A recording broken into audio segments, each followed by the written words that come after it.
উনি কথায় কথায় তারেক রহমানকে সবার সামনে তুমি তুমি করে বলতেন। তারেক রহমান সাহেবের সঙ্গে খলিলুর রহমান সাহেবের যে একটা দীর্ঘদিনের সম্পর্ক আছে, খলিলুর রহমান সাহেব যে ওয়ান অফ দ্য বিএনপির যাকে বলা হয় পাওয়ার পলিটিক্সের মাস্টার মাইন্ড, এটা মানে সুব্রত দা গোপন রাখতে চাচ্ছে। গোপন রেখে সে যাকে বলে এটি ঘুরু ঘুরু করতে চাচ্ছে আর কি। কারণটা আমি আপনাকে বলি।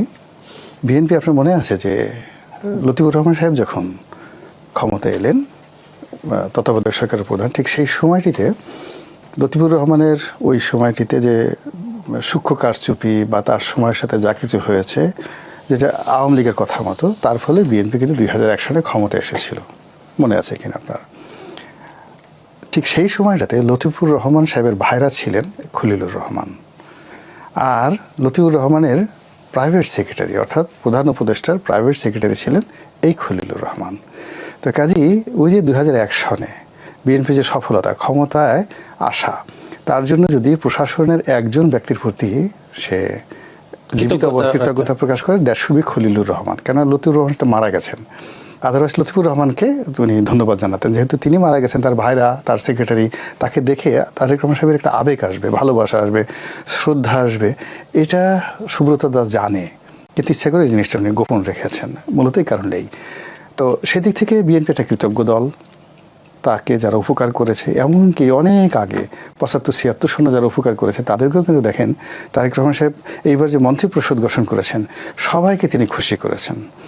এমন কোনো মানুষ নাই, টকশোতে যারা কথা বলেছেন, ডাক্তার জাহেদকে নিয়েছে, তাকে উপদেষ্টা পদে, হ্যাঁ প্রতিমন্ত্রী, তারপরে ওনার ওই লন্ডনে ওনার সাথে যারা দীর্ঘদিন কষ্ট করেছেন, সেই মাহাদি থেকে শুরু করে যারা আছেন তাদেরকে প্রোভাইড করেছেন। এখানে নুরু, ববি হাজাজ থেকে শুরু করে সবাইকে তিনি মানে আশ্রয় দিয়েছেন। এত উদার মানে প্রধানমন্ত্রী, এত অ্যাকোমোডেটেড প্রধানমন্ত্রী। আমরা তো শেখ হাসিনা আসলে একটা কৃপণ ছিলেন, ভীষণ রকম কৃপণ ছিলেন। তিনি প্রথমে একটা ছোট মানে একটা ক্যাবিনেট করেছিলেন, করে আবার সব মানুষকে একটা টেনশনের মধ্যে রাখছিলেন যে মন্ত্রী বানাবো, দৌড় দাও দৌড় দাও। তারেক রহমান সাহেব এই ব্যাড গেমটা খেলেননি। তিনি একটা বড় মন্ত্রী পরিষদ করে তিনার হাতে যা আছে সব দিয়েছেন। মানে উদারতা কি একটু বেশি দেখানো হয়ে গেল? না, এটা আসলে উনি তো কার ছেলে? শহীদ প্রেসিডেন্ট জিয়াউর রহমান সাহেবের ছেলে, বেগম খালেদা জিয়ার ছেলে।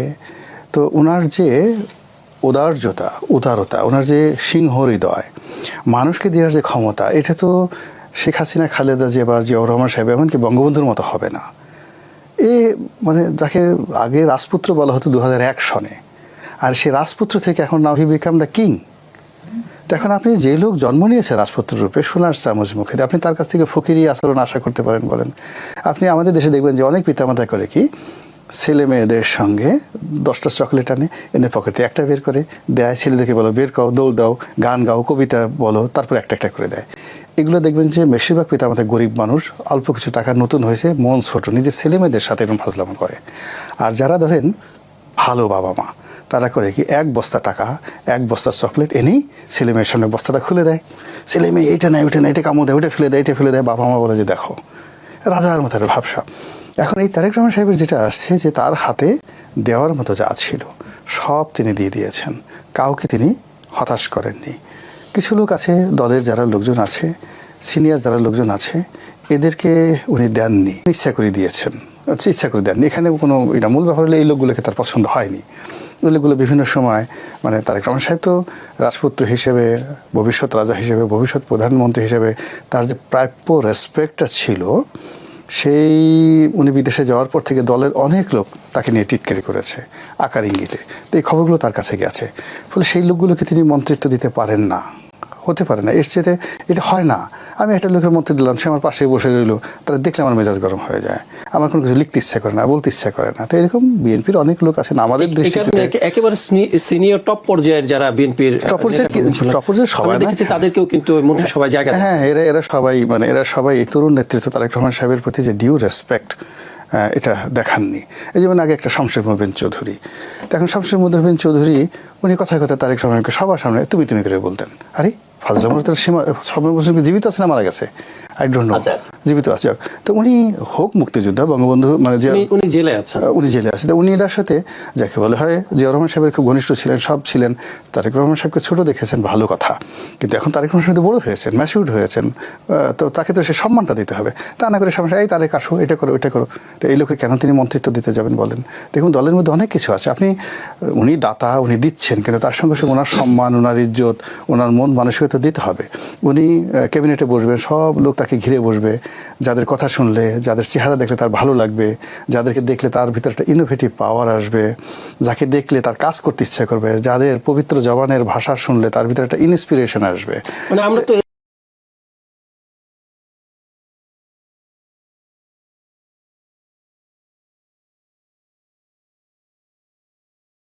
এরকম দেখেছি যে শেখ হাসিনা সরকারের সংসদ, মানে তার আশেপাশে এমন লোকজন ছিলেন যারা তোষামত করতেন, গান গিয়ে শোনাতেন, মানে এমন এমন একটি হ্যাঁ, না এটা এই কারণে তো তিনি 15 বছর থাকতে পেরেছেন।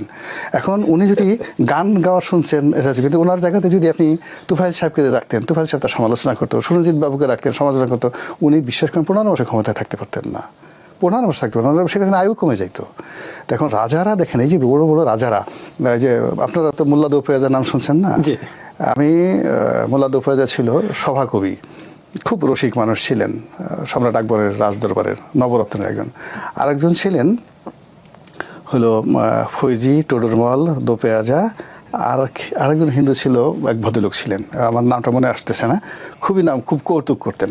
এখন সবচেয়ে যে বড় ভাঁড়, তাকে বলা হয়তো গ্রেটেস্ট ভাঁড়, গোপাল ভাঁড়ের চাইতে 1 কোটি গোপাল ভাঁড়ের চাইতে বিখ্যাত, সে আমার নামটা মনে আসতেছে না ভদ্রলোক। তো ফতেপুর সিকরি, আমি আসবো আচ্ছা এক মিনিট, সেই ফতেপুর সিকরির আকবরের পাশের রুমে মানে তাকে জায়গা করে দেওয়া হয়েছিল, আমি ওখানে গিয়ে দেখে আসছি। তো কাজী রাজা যিনি হবেন তার শান্তি হলো বড় কথা, রাজার নীতি হলো রাজনীতি।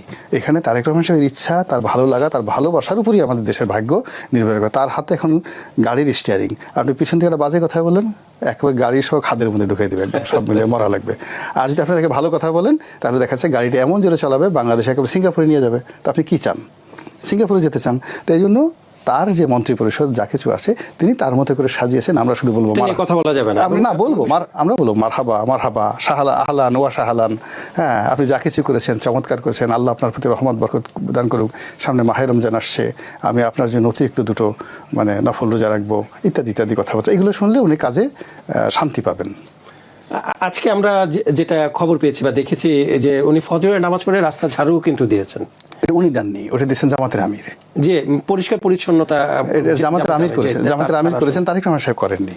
তো জামাত মানে এটি দিয়ে তো মানে ইতিবাচকতা আমরা যাচ্ছি, আমরা সবার সাথে সবাই পাল্লা দিচ্ছে। তো জামাতের আমির সাহেব যেভাবে কাজ করছেন, তারেক রহমান সাহেব কিন্তু ঘোষণা দিয়েছেন যে ক্ষমতা নেবার পরে ফজরের নামাজ পড়ে উনি দেশ গঠনের কাজে লেগে যাবেন যদি ক্ষমতায় আসতে পারতেন, এমন একটি ঘোষণা তিনি দিয়েছেন।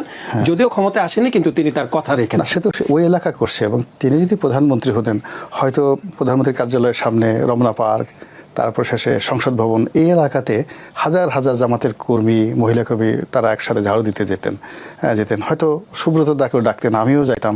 এটা একটা অন্যরকমের ওয়ার্ক, সবাইকে তাহলে ফজরের সময় জেগে থাকতে হতো, ফজরের সময় জেগে থাকতে, শরীরের জন্য ভালো তো।